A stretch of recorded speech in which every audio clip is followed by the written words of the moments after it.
और 8वीं जीवन की अवस्था यानी कि जीवन की समाप्ति, जब उसका स्वर्गवास हो जाता है, उसके जीवन का अंत हो जाता है, यहां भी सरकारें उसका साथ नहीं छोड़ती। यहां पर भी सरकारें उस पर टैक्स लगाती हैं। जब कोई इंसान मरता है तो उसके अंतिम संस्कार में देसी घी, चंदन वुड, नारियल, इत्तर जैसा सामान इस्तेमाल होता है, उस पर भी जीएसटी लगता है। और जब उसके मरने के उपरांत अखबार में ऑबिचरी की इश्तेहार छपाया जाता है, उस पब्लिकेशन ऑफ ऑबिचरी न्यूज़पेपर पर भी 5% सरकार जीएसटी लेती है। और मरने के बाद जब प्रॉपर्टी उसके बच्चों को या परिवार वालों को दी जाती है, उस म्यूटेशन पर भी सरकार आपसे ड्यूटी सेस लेती है।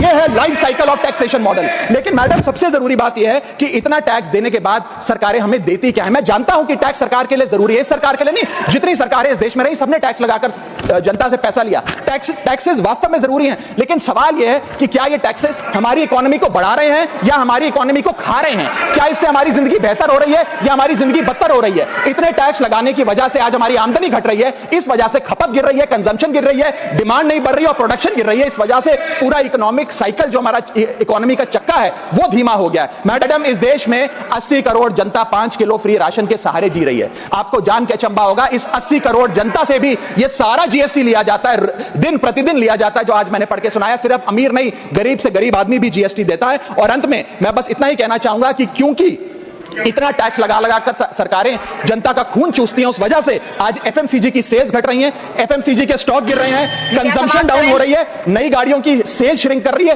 तमाम तरीके की जितनी भी न्यू परचेजेस होती हैं उसमें मंदी देखी जा रही है। सरकार को जीएसटी कम करना चाहिए, कम करेंगे तो जनता की जेब में पैसा आएगा तो मांग बढ़ेगी, खपत बढ़ेगी और इकोनॉमी का चक्का चलेगा। आपका समय समाप्त। बहुत बहुत शुक्रिया।